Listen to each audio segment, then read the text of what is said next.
Cade Cunningham goes shot for shot with Kevin Durant in the Pistons' last loss against the Brooklyn Nets. We'll talk about that game, what we saw from Cade and his teammates, and also talk about some struggles that we're seeing over the last few games from some of Cade's teammates, all in today's episode of the Locked On Pistons podcast.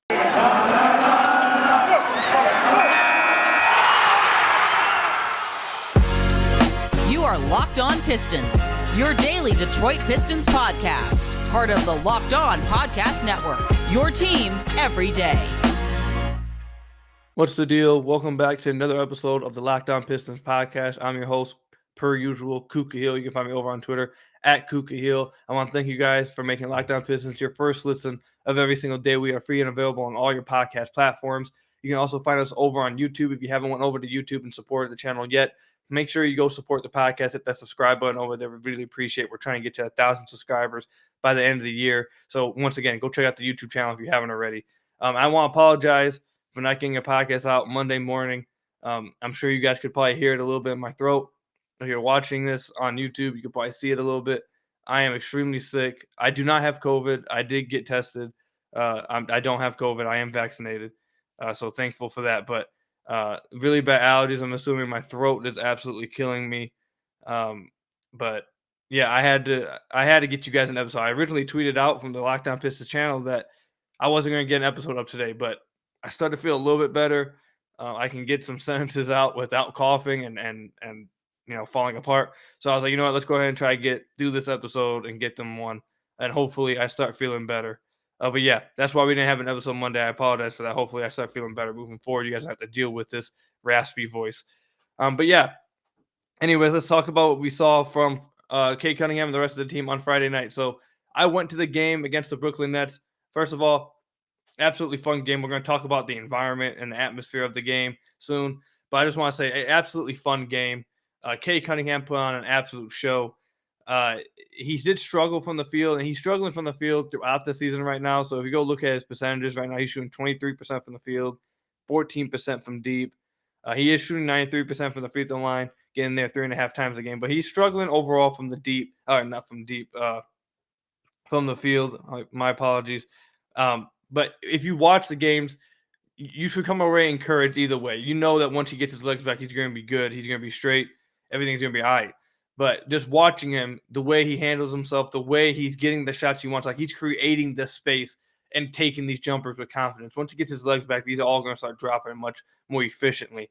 But especially, in that fourth quarter against Kevin Durant, he scored 8 points against Cade. I believe him and Cade both scored 8 points. And I can tell you this right now, as someone who was in the stadium for this game, I haven't seen this much excitement and this much, what's the word, like love and just happiness and yeah, just excitement around the team in so long. When Cade Cunningham, he hit 2 threes in that fourth quarter. When he hit that first three, I thought the building was going to erupt. I haven't heard LCA that loud, and even the last few years at the Palace, I haven't heard it that long and so long. Maybe the Pistons playoff game against the playoffs when Blake played his first game in the playoffs, there was a decent crowd there, and they did get wild a little bit for him. But outside of that, this game was fantastic, and fans absolutely are so excited to watch Cade. And Cade, anytime he does anything, the fans just erupt, especially in that fourth quarter when he was hitting those threes. He hit the runner as well. But fans were just going crazy over everything he had, everything he did. And then when he hit that three in the right corner to pull the Pistons within one with, I think, like 2.5 minutes left, the building legit was just going so it was insane. I was celebrating myself, but everybody was just losing their minds. It was fantastic atmosphere to be a part of. I'm happy that the Pistons fans and the Detroit Pistons community has something like this to really rally behind, be excited about, be happy about with Cade Cunningham. Like, I know when the Pistons won the number 1 overall pick, I told you guys, I came on here and said, when I go to the court, I've been hearing nonstop talk about, oh, we got the number 1 overall pick, blah, blah. Most I've ever heard the Pistons get talked about. I went to the court again on Saturday right after the game, and the day after the game, I should say, and there was people, again, talking about, oh, yeah, we got ourselves a good one. That man, Cade Cunningham's a monster. This, and that. Like, it's just, I haven't heard this much excitement and talk about the Pistons overall in so long. So that's really good to hear. But yeah, KD said nice things about Cade after the game as well. So he's looking forward to seeing how his career goes. He had been in communication with him since high school, and see him grow how he has. Him and Cade also swapped jerseys at the end of the game. So, Cade's a fan of Cade Cunningham, or KD is a fan of Cade Cunningham's game. And that was nice to see and nice to hear about. But yeah, Cade Cunningham, again, he's struggling from the field shooting wise. But if you watch him play and you see the things that we're seeing in specific moments, you can already see that he's a guy that wants to go get the ball and he's ready for that moment, and he goes and tries to take the moment. That's good. And then also, he's just creating so much space for his jumpers. If there's one thing I would like to say that I'd like to see him improve on a little bit more, outside of him just making more shots, it would be the fact I'd like to see him pass out more drives, possibly. But that's not that too big of a deal. Either way, I thought Cade looked really good, despite his shooting percentages. Those will rise up. But like I said, it's really exciting to watch Cade Cunningham play. I'm happy Pistons fans have something like that to follow. And yeah, that's all I've got with that. The game was close. Towards the end of the game, it looked like that the Nets were going to pull away a little bit. But like I said, in the fourth quarter, the Pistons kind of made a run, and Cade had a big thing to do with that. We have to mention at least the Isaiah Stewart and Blake Griffin tangle up. If you remember last year when Blake played his first game back in Detroit, him, Isaiah Stewart, and Saddiq Bey all seemed to have gotten into it during that game. And then in this past game, Isaiah Stewart completely stepped over Blake and was just powering over.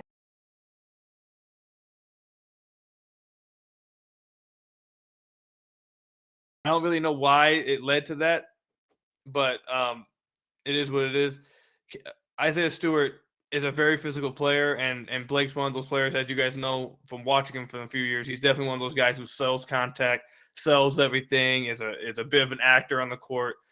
So he probably was pissing off Isaiah Stewart, to be honest. But once it happened, all the fans were just screaming and nonstop F Blake, F Blake, F, like they were chanting it. And it was, I mean, you guys know that how I feel about Blake's time in Detroit. I was a real big fan of his. He was my favorite Piston. But when you do that, if you're going to go at the players twice now since you're returning, you're basically asking to get booed. And you're basically asking for that kind of treatment. So can't really complain about that. And fans definitely had a reason to kind of go at him over that. Even though the Nets ended up winning, Isaiah Stewart getting into it with Blake Griffin definitely was kind of fun to see. And it was entertaining from that perspective. But when we come back, we're going to talk about some of the players that I feel like are really struggling right now and kind of need to be. I feel like some of them are floating under the radar a little bit, and we need to kind of talk about their struggles because it's been going on for about 5 games now, and we're going to talk about it. Just not, I guess I was going to say it's that big of a deal, but definitely a big enough deal where everyone needs to be watching it now and talking about it. But that's when we come back. Before we get into that, though, let me tell you about some of our sponsors. First up, let me tell you about Truebill. Do you know why free trials renew without your consent? It's a business scam out to get you. Don't let greedy corporations pocket your money. Download Truebill to take control of your subscriptions. Truebill is the new app that helps you identify and stop paying for subscriptions you don't need, want, or simply forget about. On average, people save up to $720 a year with Truebill. Because companies make subscriptions hard to cancel, Truebill makes it incredibly simple. Just link your accounts and Truebill will cancel your unwanted subscriptions in one tap. And your Truebill current surge is there when you need them to cancel unwanted subscriptions, so you don't have to. Truebill also has over 202 million users, and helps save them over $100 million. Don't fall for subscription scams. Start canceling today at truebill.com/LockedOnNBA. Go right now, truebill.com/LockedOnNBA. It can save you thousands a year. That's truebill.com/LockedOnNBA. Then let me tell you about Prize Picks. All right, NBA fanatics, have you heard about Prize Picks? Prize Picks is daily fantasy made easy. If you have not checked it out yet, you're missing out. I'm telling you, you are going to love this app. Prize Picks has the best NBA DFS prop game on the market. Prize Picks offers more NBA props than any other DFS prop operator and offers all the superstar players as well as bench players, only recording a handful of minutes each game. Prize Picks offers any prop you can think of, from yardage to touchdowns, even interception zone. All of your users that deposit and use your promo code will receive a 100% instant deposit match up to $100. Just be sure to use promo code NBA. You pick 2 to 5 players and an over-under on their projections. You can win up to 10 times on any entry, and it's just you versus the projected numbers. Prize Picks allows mixed sports entries, such as you can take the over on, let's say, Cade Cunningham points combined with the under on, let's say, Jared Goff's passing yardage, which is almost every single game. Use the award-winning app on both the App Store and Google Play. Entries can be made in 60 seconds or less. It's that easy. Prize Picks is safe and easy and offers fast withdrawals. So don't hesitate. Check out prizepicks.com and use promo code NBA or go to your app store and download the app today. Prize Picks is daily fantasy made easy. I love it. I know you will too. But let's go ahead and get back into some of the Pistons games. Actually, you know what? Not the Pistons games. Some of the Pistons players. Sorry, guys. I'm fighting through this. I'm fighting through it. Let me take a sip of this water. Actually, I need to refresh myself real quick. I want to thank you guys again, by the way, for making Locked On Pistons your first listen of every single day. We are free and available on all your podcast platforms. And like I said at the beginning of the podcast, if you have not checked us out on YouTube yet, we are over there. We are trying to get to 1,000 subscribers by the end of the year. Even if you don't want to watch it on YouTube, you like the podcast version, to simply go support the podcast and hit the subscribe button over there. We really appreciate it. But yeah, since Cade Cunningham's returned, obviously all the focus has went to Cade Cunningham. And like I said, very obvious. It makes sense for that to happen. I feel like we've been focusing a little bit on Killian Hayes, obviously, because I'm one of those guys and one of the people out there who's going to talk about Killian Hayes. I'm pretty high on him. So I make it a point to talk about Killian Hayes. And at the beginning of the season, we were talking a lot about Saddiq Bey. I say like the first 3 or 4 games, we were talking a lot about Saddiq Bey. But we haven't been talking about him as much lately. And we probably should start talking about him a little bit more now. Not for good reasons either. So as you guys know, I was very critical of Saddiq Bey in the offseason. I talked about, I didn't want to see him create as much with the ball. Instead, I wanted to be him to expand his 3-and-D game and, kind of perfect that kind of game and work on those kind of aspects. But then to start the season, he kind of proved me wrong throughout the first 4 or so games. And he was looking really good with the ball in his hands for where he was last year. He looked like he had made a large jump, and it was nice to see. That was the first 4 games. However, the last 5 games has been in a serious struggle for Saddiq Bey. And all season, honestly, has been a real struggle for Saddiq from beyond the arc, which is really weird. He's shooting 28% from deep.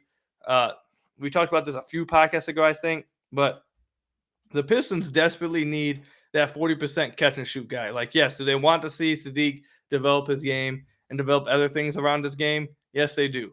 But they desperately still need that guy who's a 40% catch and shoot guy to space the floor and help, one of the worst 3-point shooting teams in the league hit some threes. And when that's supposed to be your bread and butter, you're not doing that. Everything else that you're trying to add to it, it's kind of like it hasn't got to this extreme, but it's kind of like what I was saying about Svi Mikhailuk last year. Like you could already see like with Svi at a month into the season that he had improved other parts of his game, but it didn't really matter because his bread and butter wasn't hitting for him. And it's supposed to be the other things that he was developing was supposed to be to play off of his bread and butter. So, and when your bread and butter is not hitting for you, the other stuff doesn't really matter because you're not elite at that stuff. You're elite at your bread and butter, and you're trying to add stuff to that. Kind of the same thing happening here with Saddiq. Like you wanted him to add those kind of things to his already great outside shot. Right now, he's not hitting at the outside shot, so therefore, the rest of the stuff isn't really hitting as hard, and it's not really mattering as much because the Pistons need that core elite skill that they drafted him for. And that was even when in the first 4 games when he was playing well in the other areas, getting to the rim, drawing fouls, hitting a large majority of his shots at the rim, etc. That was in the first 4 games. Now, in the last 5 games, he's not doing good at either of those things. He's shooting poorly from beyond the arc. He's shooting poorly inside the arc. He just hasn't been good at all the last 5 games. And that's just being honest. So in the last 5 games, Saddiq Bey is shooting 30% from the field on 12 attempts a game. He's shooting 26% from deep. He's shooting 66% from the free throw line. And he's only averaging 9 points a game. And Basketball Reference has him as a -12 when on the court. So he hasn't been good. He's been struggling mightily. So all season has been a struggle from beyond the arc. I've said this over and over again. Am I worried by him from beyond the arc? Not really. I think he's going to eventually get back into the groove. He's an elite shooter. He has been his whole life.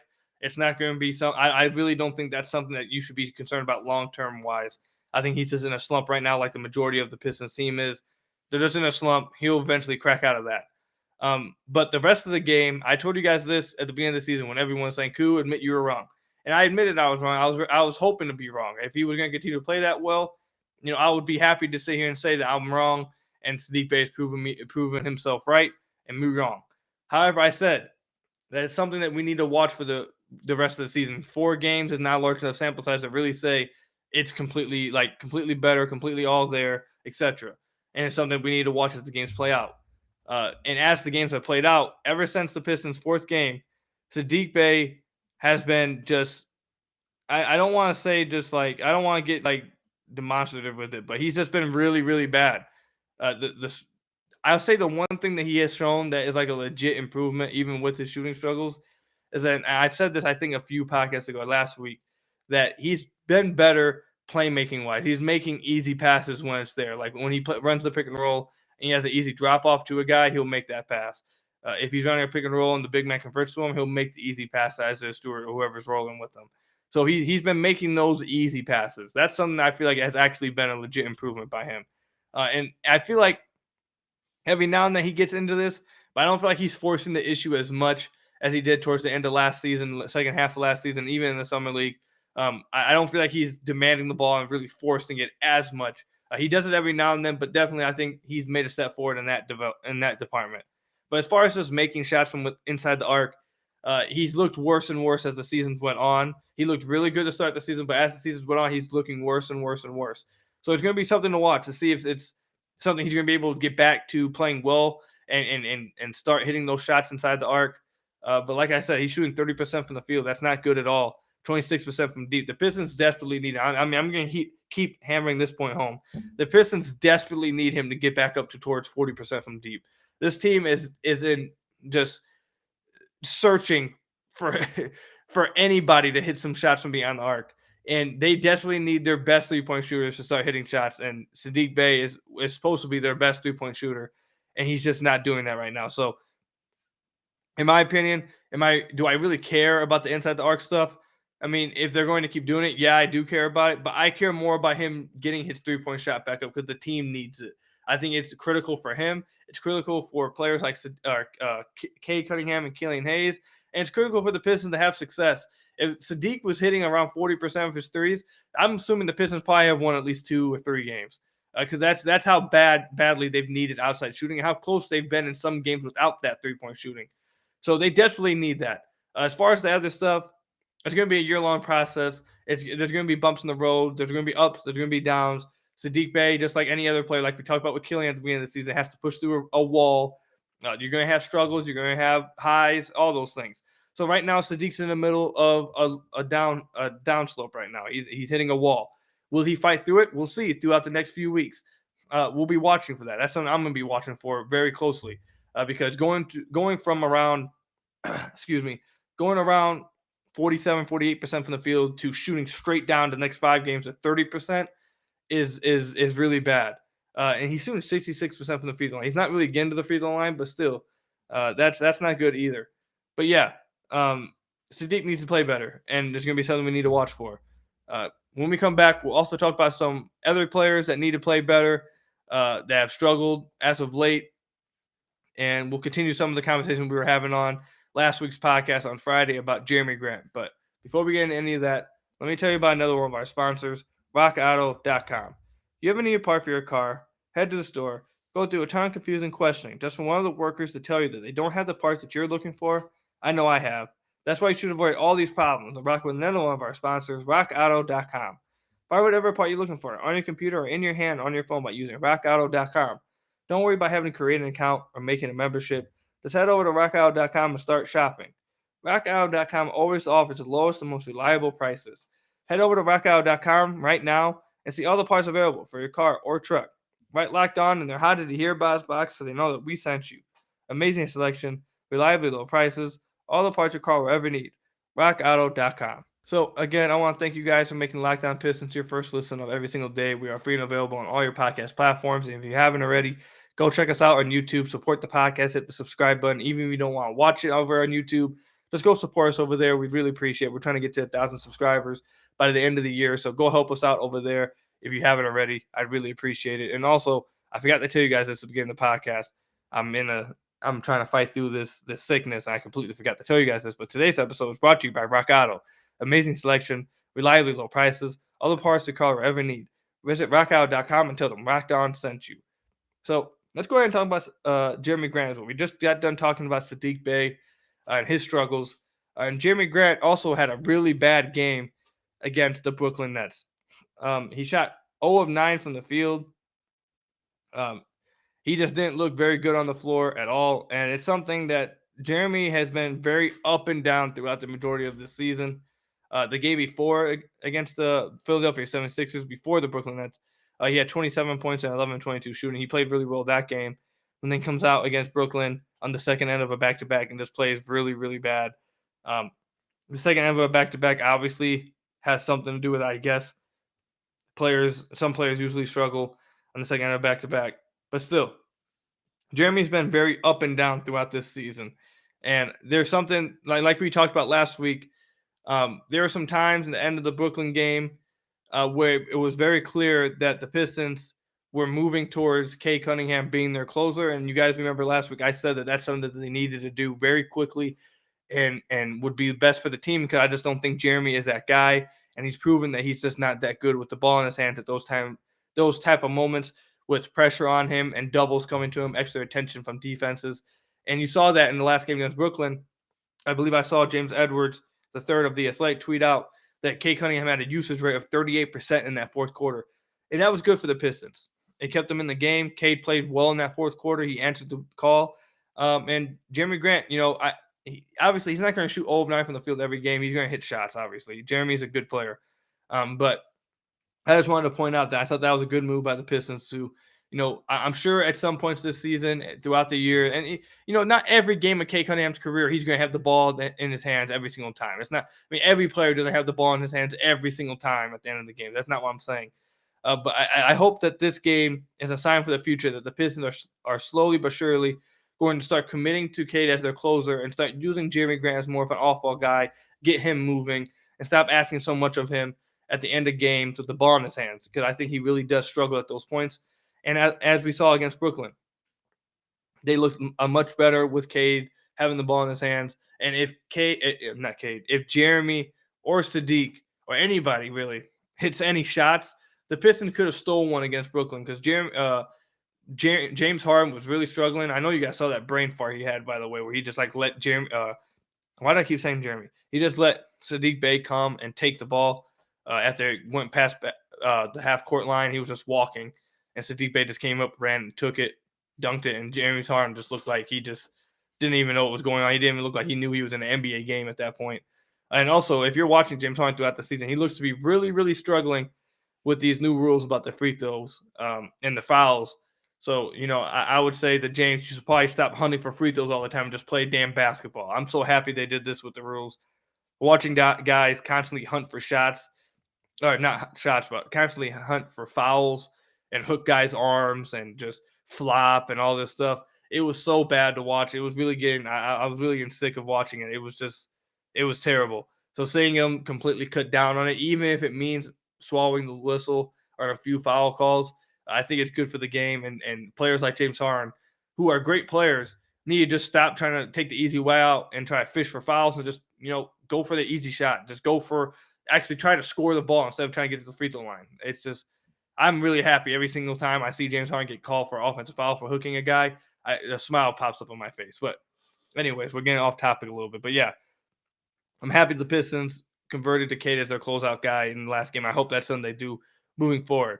But outside of that, I don't really got much else to talk with you guys about. We got the Pistons game coming up Wednesday against the Houston Rockets. We'll have one more podcast before that game. But yeah, the Pistons are going to be playing a lot of rookies in the upcoming few games. It's going to be literally Cade Cunningham versus the entire rookie class, basically. Not really, but you guys get it. He's going to be going against Jalen Green on Wednesday. He's going to be going against Evan Mobley on Friday, Scotty Barnes on Saturday, Davion Mitchell next Monday, Dort next Wednesday, and then he'll finally get a little bit of a break. Not even really a break, because the Warriors, if they play Kuminga, he'll be going against Kuminga there, and then finally the rookie, they're going against rookies will stop against the Lakers. But yeah, the Pistons literally go against multiple lottery picks and multiple guys who are considered to be Rookie of the Year contenders in the next 5 games. So it's going to be real interesting. I'm sure the headlines are going to go crazy. I'm sure, ESPN, debate shows, the Cade Cunningham's probably going to be talked about a lot, whether good or bad. But I'm going to tell you guys, not to overreact over the next 5 games, no matter what happens. If Cade gets, let's say Cade gets outplayed or he struggles on the field in some of these games, I just need you guys to understand. Again, I'm pretty sure a lot of you guys understand this as well. You guys have exhibited this, but for anyone out there who hasn't, listened to the podcast and have had concerns about Cade at all, simply by looking at his shooting percentages, Cade again had an ankle injury and he missed multiple weeks due to it. He missed the entirety of training camp. He missed the entirety of preseason. And if you go before that, he hadn't played real 5-on-5 basketball because of that since the summer league. So we're talking about 2.5 months, I believe, of not playing basketball. All he had went through. Or like legit 5-on-5 basketball, get in shape. So he's still trying to get his legs under him, and nothing, no practice, no workouts, no nothing set you up for live NBA basketball conditioning, unlike playing actual NBA live basketball. So he's still getting his legs under him. And, eventually his shooting percentage will rise up, but it's going to be a while. It's going to be like I said to you guys last week, I think 2 weeks. I think next week he'll probably have his legs under him. I think that's when you'll start seeing him really start take over the Rookie of the Year conversation. But yeah, don't overreact to what happens. I know it's going to be great storylines, great narratives to be running with. I know ESPN is going to talk about it a lot. Fan bases are going to be going at each other's throats over it. I get it. I get all of that. But I wouldn't put too much stock in any specific game. Dwayne Casey said, they're not going to get into Cade versus the rookie, just the Detroit Pistons versus the Houston Rockets, or the Detroit Pistons versus the Cleveland Cavaliers. And that's how everyone should look at it anyway. So don't put too much stock into it. Of course, unless Cade Cunningham goes out there and dominates. Then you put all the stock you want into it. That's how it goes. When things go your way, you put all the stock into it as possible. When they don't go your way, you don't look too much into it. That's how it goes. But yeah, I for real though, I wouldn't put too much stock into it if Cade continues to struggle from the field a little bit shooting wise. As long as he continues to create the space he is and continues to shoot the ball confidently, you really should not be worried about him at all. He's just getting his legs under him. But that's all I've got for you guys today. It was really tough to get through this episode. I'm sure you guys can hear it in my voice. I'm starting to get really hot. I desperately need some water. But thank you guys for listening. I fought through it for you guys. I hope you guys enjoyed the episode. Hopefully my raspy voice and the way I sounded wasn't too bad, and you guys were able to enjoy the episode. And hopefully I start feeling better this week, because we do got a big game against the Houston Rockets and Clarence Green. So I really would hope and really would like to not be sick when I'm previewing and reviewing that game. But anyways, thank you guys for listening to today's podcast. Like I tell you guys at the end of every podcast, make sure you guys go check out Locked On Fantasy Basketball. If you guys are into fantasy basketball, Josh Lloyd is doing a great job over there, talking about all fantasy basketball things, giving you tidbits, insight on who to pick up, who to drop, who to start, etc. All those type of things. Make sure you guys go check it out. Again, make sure you go check out the Locked On Pistons YouTube channel if you haven't already. We are trying to get to 1,000 subscribers by the end of the year. We're sitting around like 430, I think it is right now. So help us go over there. Even if you don't want to watch it on YouTube, just go over there and support the channel, hit the subscribe button, and then go back to listening to us on all podcast platforms. But until the next episode, hopefully my voice is better. Hopefully I feel better. And I'll see you guys in the next one. Peace out, everybody.